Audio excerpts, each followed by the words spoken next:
Hello students, in this video we will discuss an important topic from third unit, that is dynamics of rigid bodies. We will discuss acceleration developed in rolling bodies over any inclined plane. तो before discussing this topic एक हमारा छोटा सा topic है कि जो भी rolling objects होते हैं या रोलिंग बॉडीज होते हैं उनकी हम काइनेटिक एनर्जी कैसे लिखते हैं।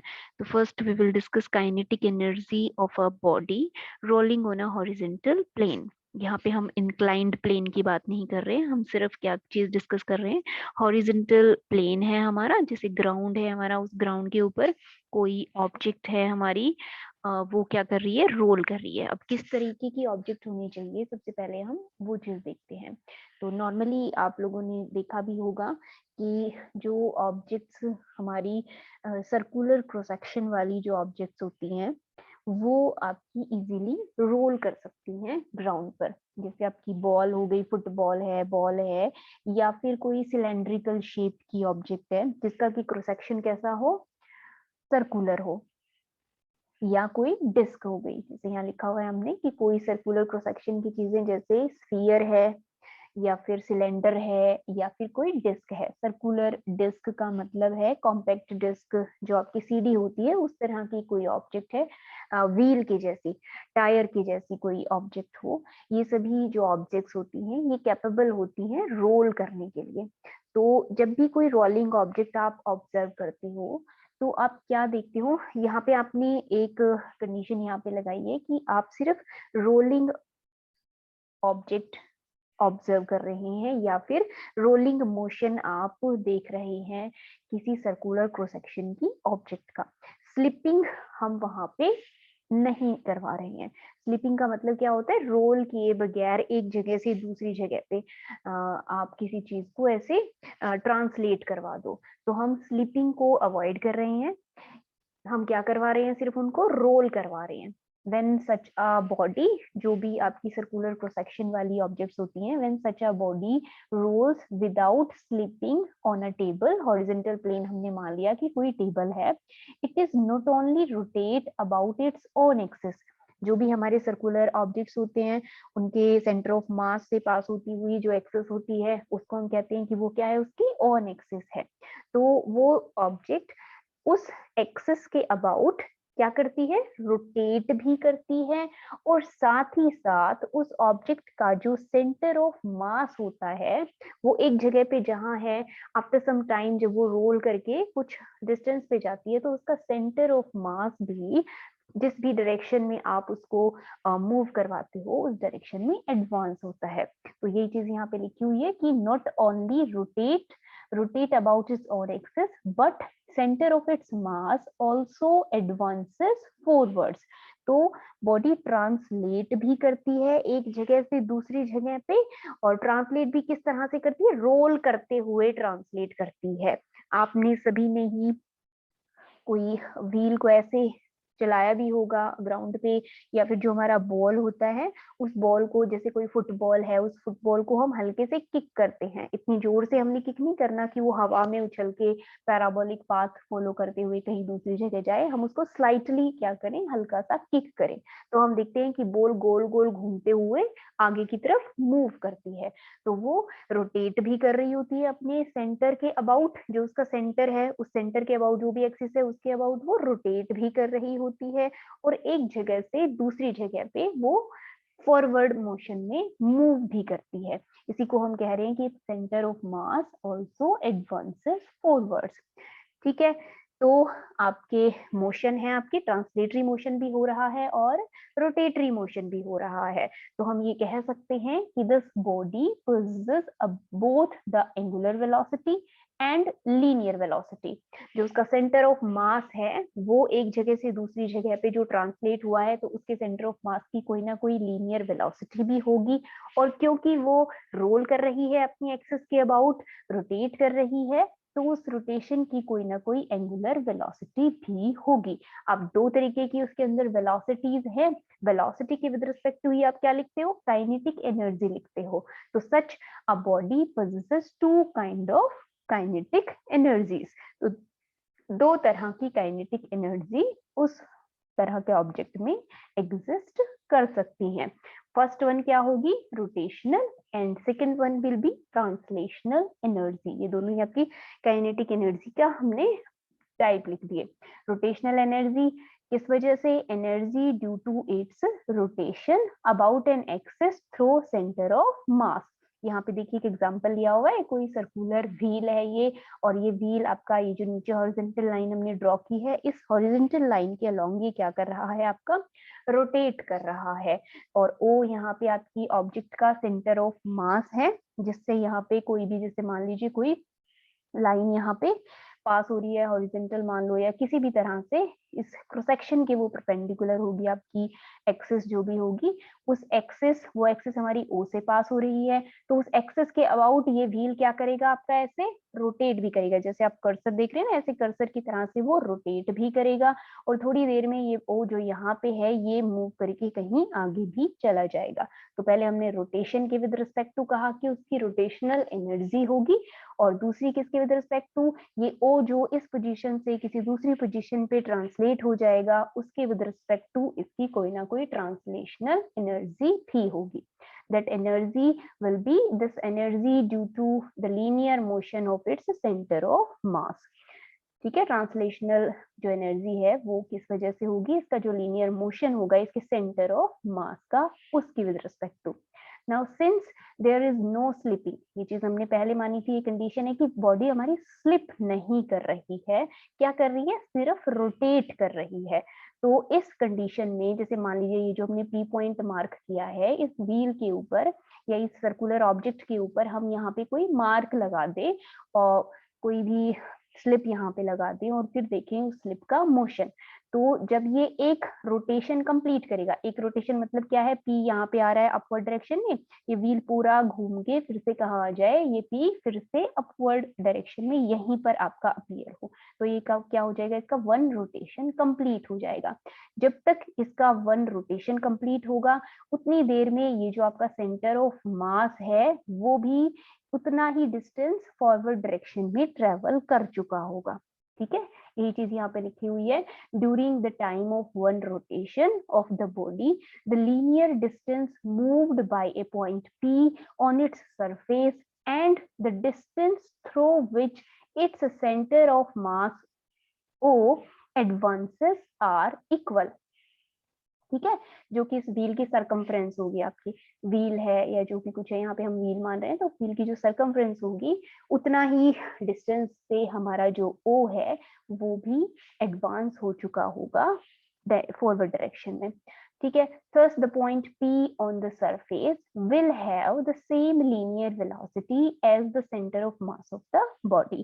तो P की भी वही आपकी लीनियर वेलोसिटी होगी जो कि आपके सेंटर ऑफ मास की होगी। तो यहाँ पे हमने जो ये स्मॉल v लिया है ये मान लेते हैं कि ये आपकी लीनियर वेलोसिटी है सेंटर ऑफ मास की, और ओमेगा क्या है, आपका व्हील जो रोटेट कर रहा है उसके रोटेशन की एंगुलर वेलोसिटी है। कैपिटल M हम मान लेते हैं कि क्या है, मास है इस रोलिंग बॉडी का, और r क्या है, सर्कुलर क्रॉस सेक्शन की है, तो r हमने मान लिया कि इसकी रेडियस है। स्मॉल v हमने अभी भी बता दिया आपको कि लीनियर वेलोसिटी इसके सेंटर ऑफ मास की, and omega is it's angular velocity about the axis of rotation, और एक्सिस ऑफ रोटेशन कहाँ से पास हो रही है, centre of mass, and that is O। ठीक है, और इस रोटेशन के दौरान मान लेते हैं कि कैपिटल I क्या है, इसका मोमेंट ऑफ इनर्शिया है इसकी एक्सिस के अबाउट। ऑन एक्सिस जब हम कहते हैं उसका मतलब होता है जिस एक्सिस के अबाउट हमारा सर्कुलर क्रॉस सेक्शन का बॉडी रोटेट कर रहा है वही उसकी एक्सिस होती है, और वो एक्सिस कहाँ से पास कर रही होती है, सेंटर ऑफ मास से पास कर रही होती है। तो if I is its moment of inertia about that same axis, then the kinetic energy of rotation of the body, जैसे हमने पहले लिखा था, जिसको हम कैसे लिख सकते हैं, 1/2 I ओमेगा स्क्वायर। आई यहाँ पे मोमेंट ऑफ इनर्शिया है उस रोटेटिंग बॉडी का, और ओमेगा उसकी एंगुलर वेलोसिटी है। आई के लिए जो आप जनरल फॉर्मूला यूज करते हो मोमेंट ऑफ इनर्शिया का, आप उसको उस तरह से भी लिख सकते हो, मास कैपिटल M के स्क्वायर।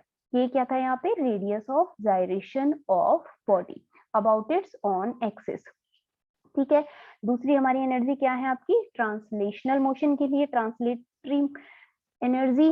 तो वो ट्रांसलेशनल एनर्जी आपकी क्या हो जाएगी, अगर m मास है और v लीनियर वेलोसिटी है तो बहुत आसानी से हम लिख सकते हैं 1/2 mv square.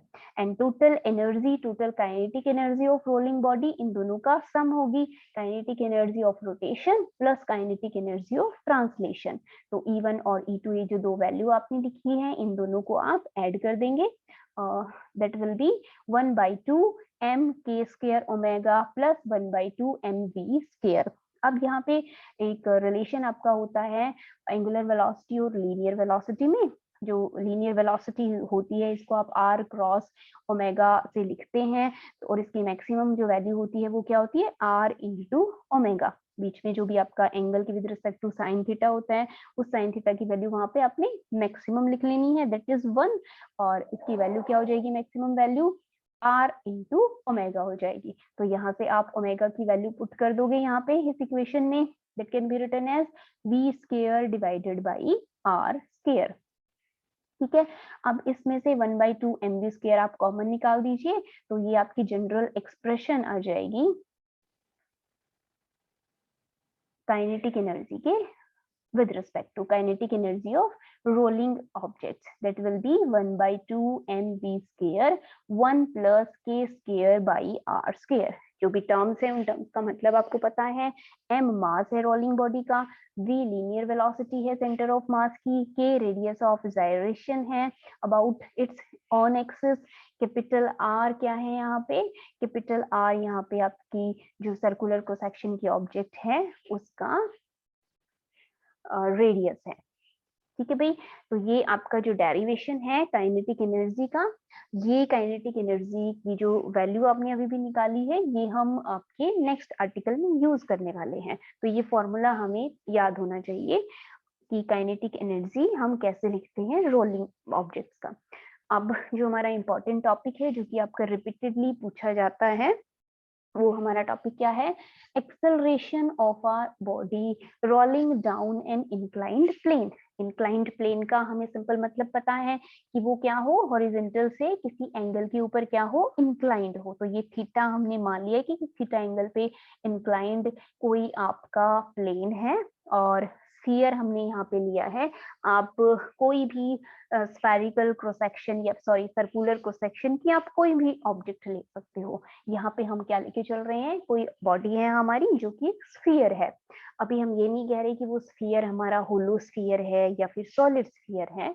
In the end जहाँ पे हम एक्सेलरेशन निकालेंगे हम वहां पे इस तरह का डिस्कशन करेंगे कि होलो स्फीयर हो या फिर सॉलिड स्फीयर हो, क्या वो सेम स्पीड से ही जहाँ कहीं भी वो रखे हुए हैं या उसका जो टॉप है उस टॉप से सेम टाइम में वो ग्राउंड पे पहुंचेंगे, या जो एक्सेलरेशन डेवलप होती है वो डिफरेंट होती है या फिर सेम होती है, मास पर डिपेंड करती है या नहीं करती। इन सभी तरीकों से इस क्वेश्चन को पूछा जा सकता है।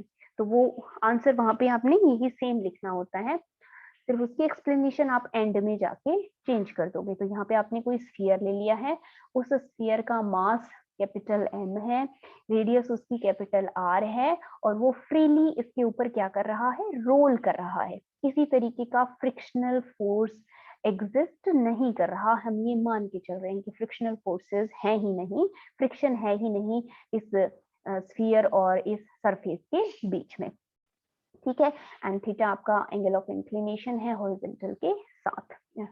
When the body starts from rest, यहाँ जहाँ कहीं भी ये जो टॉप है आपके इंक्लाइंड प्लेन का, वहां पे हमने मान लिया कि यहाँ पे हमारा जो बॉडी था वो रेस्ट में था और वो रोल कर रहा है डाउनवर्ड डायरेक्शन में। तो मान लेते हैं कि ड्यूरिंग इट्स मोशन इसने यहाँ रेस्ट से लेकर ये एस जो डिस्टेंस है, इस एस डिस्टेंस से डाउनवर्ड डायरेक्शन में वो इस प्लेन के अलोंग क्या करके आ रहा है, आपका मूव करके आ रहा है। तो आपका जो सेंटर ऑफ मास होगा रोल करके आ रहा है, एक तरह से हम क्या कह रहे हैं, रोल करके आ रहा है वो यहाँ से यहाँ। तो यहाँ से यहाँ देखिए वो क्या हुआ, ट्रांसलेट भी हुआ है। तो ट्रांसलेशन किसका होता है, सेंटर ऑफ मास का, जिसको आपने जी से लिखा है। तो its centre of mass G acquires a linear velocity v। हम ये मान लेते हैं कि उसने कितनी वेलोसिटी एक्वायर कर ली, v लीनियर वेलोसिटी उसने एक्वायर कर ली है इसके सेंटर ऑफ मास में। वाइल ये जो स्फीयर है ये रोटेट भी कर रहा है साथ साथ, तो मान लेते हैं कि वो जो रोटेशन के लिए आपकी वेलोसिटी है जो कि एंगुलर वेलोसिटी है इसके एक्सिस के अबाउट इट्स ऑन एक्सिस, वो हम मान के चल रहे हैं क्या है, हमारी ओमेगा है। ठीक है। In other words, the motion of a body rolling down an inclined plane is equivalent to a pure rotation about an axis, which itself moves down the plane with a linear velocity v. ये बिल्कुल उसी तरह की situation है जो कि अभी हमने थोड़ी देर पहले डिस्कस की थी। ये वही बात लिखी हुई है कि जो मोशन है इस रोलिंग इस ऑब्जेक्ट का जो कि डाउनवर्ड डायरेक्शन में रोल करके आ रहा है, वो बिल्कुल उसी तरह से या उसी के इक्विवेलेंट आप मान सकते हो कि प्योर क्या है, रोटेशन है अब इसकी एक्सिस के अबाउट, और खुद ब खुद इसका जो सेंटर ऑफ मास है वो एडवांस कर रहा हो फॉरवर्ड डायरेक्शन में। तो एस डिस्टेंस से क्या हो गई, एडवांसमेंट हो गई, और ओमेगा से वो क्या कर रहा है, ओमेगा वेलोसिटी से रोल करता हुआ नीचे आ रहा है, रोटेट करता हुआ, जो एक्सिस यहाँ जी से पास हो रही हो उस एक्सिस के अबाउट रोटेट करता हुआ। ठीक है भाई। अब जब ये रेस्ट में था तो इसकी कोई ना कोई क्या होगी, पोटेंशियल एनर्जी होगी ड्यू टू इट्स पोजीशन। तो जो भी टोटल एनर्जी होगी, पोटेंशियल एनर्जी, अब जब ये मूव करके या मोशन में यहाँ तक पहुंचा है तो वो जो पोटेंशियल एनर्जी है वो किस में कन्वर्ट हो गई होगी, आपकी काइनेटिक एनर्जी में कन्वर्ट हो गई होगी। इन दोनों वेलोसिटीज के विद रिस्पेक्ट टू जो आपके दो पार्ट होंगे काइनेटिक एनर्जी के, वो कौन कौन से होंगे जो अभी आपने पढ़ा, ट्रांसलेटरी काइनेटिक एनर्जी भी होगी और रोटेशनल काइनेटिक एनर्जी भी होगी। 1/2 mv स्क्वायर ट्रांसलेटरी आपकी काइनेटिक एनर्जी, और 1/2 I ओमेगा स्क्वायर आपकी रोटेशनल काइनेटिक एनर्जी होगी। आई यहाँ पे आपका मोमेंट ऑफ इनर्शिया है अबाउट इट्स ऑन एक्सिस जो कि सेंटर ऑफ मास से पास हो रही हो। ठीक है। दूसरी तरफ जो आपकी पोटेंशियल एनर्जी थी, वो पोटेंशियल एनर्जी आपकी डिक्रीज होगी जैसे जैसे जो आपका एनर्जी कंजर्वेशन लॉ होता है वो क्या कहता है, आपका energy changes from one form to another form. Potential energy इस पर्टिकुलर हाइट पे जहाँ पे बिल्कुल ऊपर हमने रखा है, तो पोटेंशियल एनर्जी की वैल्यू क्या होगी, यहाँ पे मैक्सिमम होगी, और काइनेटिक एनर्जी क्योंकि रेस्ट पे है तो जीरो होगी। और अब चूंकि ये मूव कर रहा है तो कुछ ना कुछ पोटेंशियल एनर्जी किस में कन्वर्ट हो गई, हमारी काइनेटिक एनर्जी में कन्वर्ट हो गई। तो पोटेंशियल एनर्जी डिक्रीज होगी और काइनेटिक एनर्जी क्या होगी, इंक्रीज होगी। तो as per conservation of energy जितना डिक्रीज होगा पोटेंशियल एनर्जी में उतना ही इंक्रीज होना चाहिए पोटेंशियल एनर्जी में। और यही हम अप्लाई करके आपकी एक्सेलरेशन की वैल्यू यहाँ से कैलकुलेट करेंगे। तो हमने पोटेंशियल एनर्जी की वैल्यू भी लिखनी होगी। तो पोटेंशियल एनर्जी की वैल्यू आप किस डिस्टेंस किस वर्टिकल हाइट से आपका जो बॉडी है वो डाउनवर्ड डायरेक्शन में आया है उसकी विद रिस्पेक्ट टू आप क्या लिख लोगे, पोटेंशियल एनर्जी की वैल्यू लिख लोगे। ये जो यहाँ पे हमने हॉरिजॉन्टल जहाँ कहीं भी आपकी बॉडी टच कर रही है इस इंक्लाइंड सरफेस को, वहां से एक और हॉरिजॉन्टल लाइन ड्रॉ कर दोगे, ये एंगल क्या हो जाएगा, आपका थीटा हो जाएगा। और टॉप से लेके h डिस्टेंस तक मान लेते हैं कि वर्टिकली आपकी बॉडी डिसेंड करके आई है नीचे की तरफ। ठीक है। तो इस h के विद रिस्पेक्ट टू आप क्या लिख लोगे, पोटेंशियल एनर्जी लिख लोगे जो कि mgh हो जाएगी। अब h की वैल्यू आपको ये जो डिस्टेंस है आपका ट्रांसलेशन का डिस्टेंस s इसकी फॉर्म में लिख लेना है। तो आप ये s और थीटा यूज करके h की वैल्यू लिख लोगे, that will be s sine theta.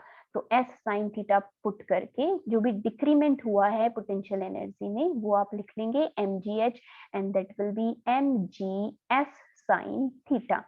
ठीक। अब जो हम कंडीशन मानते हैं कि हमारी जो बॉडी है वो क्या कर रही है, स्लिप नहीं कर रही है, सिर्फ रोटेट कर रही है, और साथ ही साथ किसी भी तरीके का फ्रिक्शनल फोर्सेस वहां पे नहीं है, तो कोई भी वर्क डन उसको नहीं कर रहा है, करना पड़ा उन फ्रिक्शनल फोर्सेस को ओवरकम करने के लिए, तो हम यहाँ पे principle of conservation of energy apply कर सकते हैं। That is total gain in kinetic energy of body must be equal to total loss in its potential energy।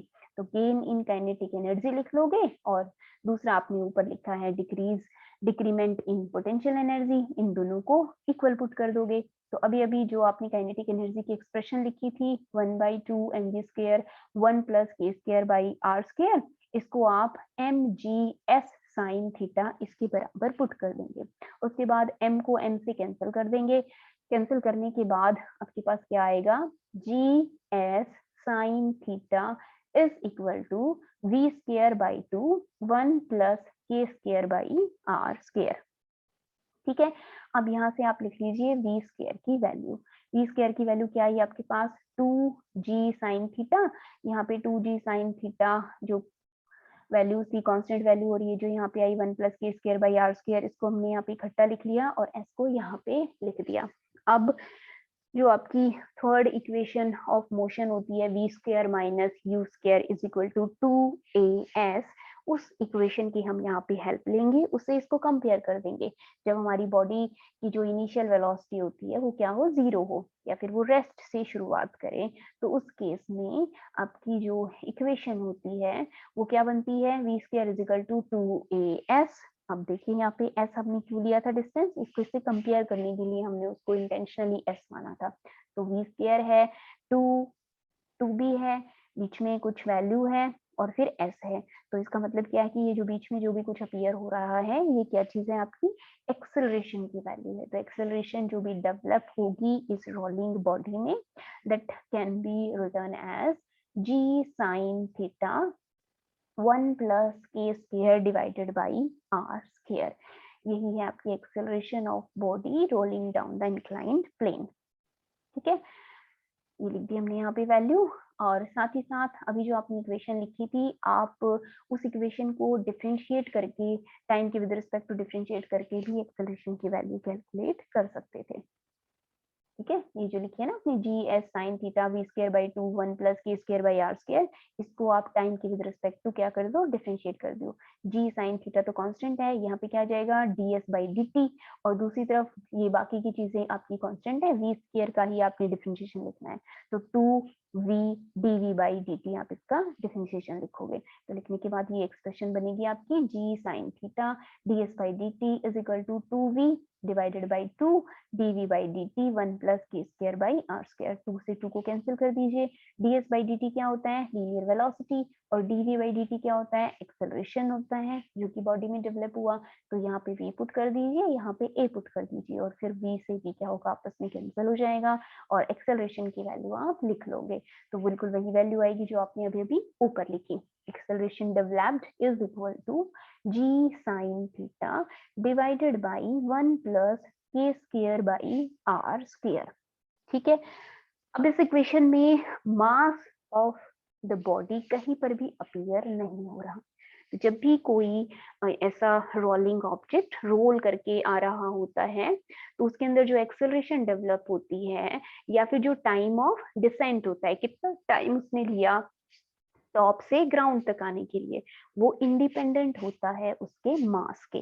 तो मास ऑफ रोटेटिंग बॉडी के इंडिपेंडेंट होती है आपकी एक्सेलरेशन की value. ठीक है, वो चीज किस पर डिपेंड करती है, देखिए यहाँ पे g भी कांस्टेंट है, साइन थीटा भी कांस्टेंट है, किस फैक्टर पर डिपेंड करती है, सिर्फ और सिर्फ 1 + k²/r²। अब इसमें देखिए 1 भी कांस्टेंट है, r भी कांस्टेंट है जो कि रेडियस थी। यहाँ पे क्या चीज है आपकी, रेडियस ऑफ जायरेशन। तो रेडियस ऑफ जायरेशन का जो कंपैरिजन है रेडियस के साथ, वही चीज आपकी बताएगी कि एक्सेलरेशन जो है वो एक्सेलरेशन ज्यादा डेवलप होगी या कम डेवलप होगी किसी ऑब्जेक्ट में। तो ग्रेटर द वैल्यू ऑफ के एज कंपेयर टू आर, के की वैल्यू अगर ग्रेटर देन होगी आर से, और क्योंकि ये डिनोमिनेटर में है, तो अगर के की वैल्यू ज्यादा है, एक्सेलरेशन क्या हो जाएगी उस केस में, कम हो जाएगी। तो smaller the acceleration of the body rolling down the inclined plane, और उतना ही स्लोली वो टॉप से बॉटम पर आएगी। तो स्लोली आएगी इसका मतलब ज्यादा टाइम लगाएगी रोल करके नीचे पहुंचने में। और इसका अपोजिट हो जाएगा, अगर स्मॉलर वैल्यू होगी के की as compare to capital R, तो greater will be the acceleration developed and lesser time it will take to come from top to bottom। ठीक है भाई, अब इसमें इसका यूज क्या है, मतलब कि हम इसको यूज कहाँ करते हैं, तो इसको हम यूज करते हैं सेम मास की जो कोई दो ऑब्जेक्ट हैं, उनका मास बिल्कुल सेम है, उनका साइज भी सेम है, अपीयरेंस जो है वो बिल्कुल सेम है। अपीयरेंस का मतलब दोनों स्फेरिकल शेप के हैं, सिलेंड्रिकल हैं तो दोनों सिलेंड्रिकल शेप के हैं, ये हम बात कर रहे हैं। उन दोनों के लिए जो टाइम ऑफ डिसेंट है, टाइम ऑफ डिसेंट है ऊपर से नीचे आने में, वो आपका डिफरेंट होगा। किसके विद रिस्पेक्ट टू? के की वैल्यू के with respect to. Different value होगी अगर रेडियस ऑफ जाइरेशन की, तो टाइम ऑफ डिसेंट भी उन दो एक जैसी दिखने वाली और एक जैसे मास की ऑब्जेक्ट्स के लिए डिफरेंट डिफरेंट आएगा आपका टाइम ऑफ डिसेंट की वैल्यू। एक्सेलरेशन डेवलप की वैल्यू भी आपकी डिफरेंट होगी। कौन जल्दी आएगा, कौन लेट आएगा, ये चीज आपका के डिसाइड करेगा। तो यहाँ पे एक छोटा सा एग्जांपल आपका ले रखा है कि दो स्फीयर हैं आपके पास या फिर दो सिलेंडर्स हैं जिनका सेम मास है, मास दोनों का सेम है, जो भी सर्कुलर क्रॉस सेक्शन है उसका जो रेडियस है वो रेडियस भी सेम है और उनकी अपीयरेंस भी सेम है। सिर्फ स्फीयर है तो दोनों स्फीयर हैं, सिलेंडर है तो दोनों सिलेंडर हैं। डिफरेंस क्या है? एक होलो है और एक सॉलिड है। तो होलो स्फीयर के लिए, जैसे अगर हम स्फीयर का एग्जांपल लें, होलो स्फीयर के लिए जो रेडियस ऑफ जाइरेशन की वैल्यू होती है, के स्फीयर की वैल्यू होती है, ये ज्यादा होती है in comparison to solid sphere of same mass and radius. ठीक है, तो इस पर डिपेंड करते हुए आपकी जो एक्सेलरेशन डेवलप होगी वो भी क्या होगी, आपकी डिफरेंट हो जाएगी। आई एस सॉलिड स्फीयर के लिए मोमेंट ऑफ इनर्शिया आपका होता है 2/5 mr स्क्वायर। इस आर्टिकल के लिए आपको ये जो कंपैरिजन है, इस कंपैरिजन में ये मोमेंट ऑफ इनर्शियाज यूज करने हैं, तो ये आपको याद होना चाहिए। तो moment of inertia of solid sphere is 2/5 mr square and I H hollow sphere का मोमेंट ऑफ इनर्शिया होता है 2/5 m r raised to power 5 minus small r raised to power 5 divided by r की cube minus small r की cube. यहाँ पे capital होलो जब बात करते हैं तो होलो में क्या होती है, एक इनर रेडियस होती है और एक आउटर रेडियस होती है। तो स्मॉल r आपकी इनर रेडियस है और कैपिटल R आउटर रेडियस है। ठीक है, और यहाँ पे ये सिंपली रेडियस है आपके स्फीयर की। अब हम क्या करेंगे, इन दोनों का रेशियो निकाल देंगे, या फिर एक की h की जो वैल्यू है वो निकाल देंगे हम दूसरे के फॉर्म में। तो I H can be written as 2/5। यहाँ पे r रेज टू पावर 5 आप कॉमन ले लीजिए, capital R raise to power 5, नीचे से R raise to power 3 common लीजिए। तो यहाँ पे ये जो भी इक्वेशन बनेगी, तो यहाँ पे देखो ये जो टर्म है ये तो क्या हो गई आपकी moment of inertia of solid sphere हो गया। अब यहाँ ये जो कंपैरिजन लिखा हुआ है आपका small r and capital R का जो रेशियो है, इसको आपका कंपेयर कर रखा है 1 के साथ। तो अगर आपकी जो सिचुएशन होती है, अब ये इनर रेडियस था, ये आउटर रेडियस था, इनर रेडियस हमेशा कम होती है आउटर रेडियस से, तो ये जो रेशियो है आपका R बाई कैपिटल R, इसको आप ये छोटा है, नीचे वाला बड़ा है, तो जितनी ज्यादा इसकी पावर लिखोगे वो उतनी वैल्यू छोटी होती चली जाएगी। तो r raised to power 5 by capital R raised to power 5 is smaller than r की cube divided by capital R cube. ठीक है, ये चीज आपने देख ली कि ये आपका स्मॉल है और ये क्या है, आपका ग्रेटर है। तो एक यहाँ पे तो देखिए आपकी ग्रेटर वैल्यू आपने 1 में से माइनस की है और यहाँ पे एक स्मॉलर वैल्यू माइनस की है। तो इसको अब हम किससे कंपेयर करेंगे, 1 से कंपेयर कर देंगे।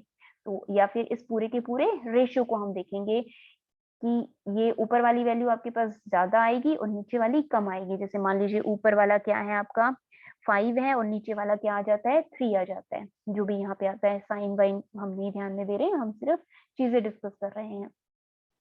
ठीक है, इरेस्पेक्टिव ऑफ इट्स साइन। तो ये जो रेशियो आप कैलकुलेट करोगे, 5 है वो बड़ा है आपका किससे, 3 से।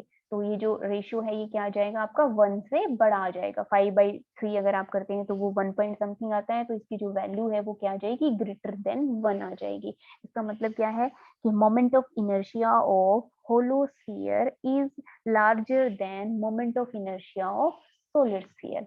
ठीक है, किस वजह से, क्योंकि जो के स्फीयर यहाँ पे आपका ये जो वैल्यू आई है इसके विद रिस्पेक्ट टू भी हमने यही बात कही थी थोड़ी देर पहले कि जो के स्क्वायर होता है वो ज्यादा होता है होलो स्फीयर के लिए in comparison to solid sphere. तो यहाँ पे आपने उसको मैथमेटिकली कैलकुलेट कर लिया कि K square is greater for hollow sphere than for solid sphere.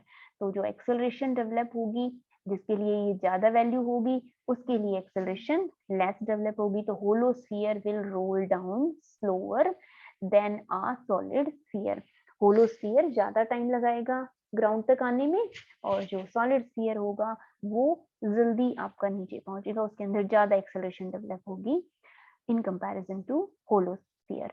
और दोनों का मास सेम है, दोनों की रेडियस सेम है, और दोनों की अपीयरेंस सेम है। आपको होलो स्फीयर और सॉलिड स्फीयर की जगह पे होलो सिलेंडर और सॉलिड सिलेंडर भी लिख के आ सकता है।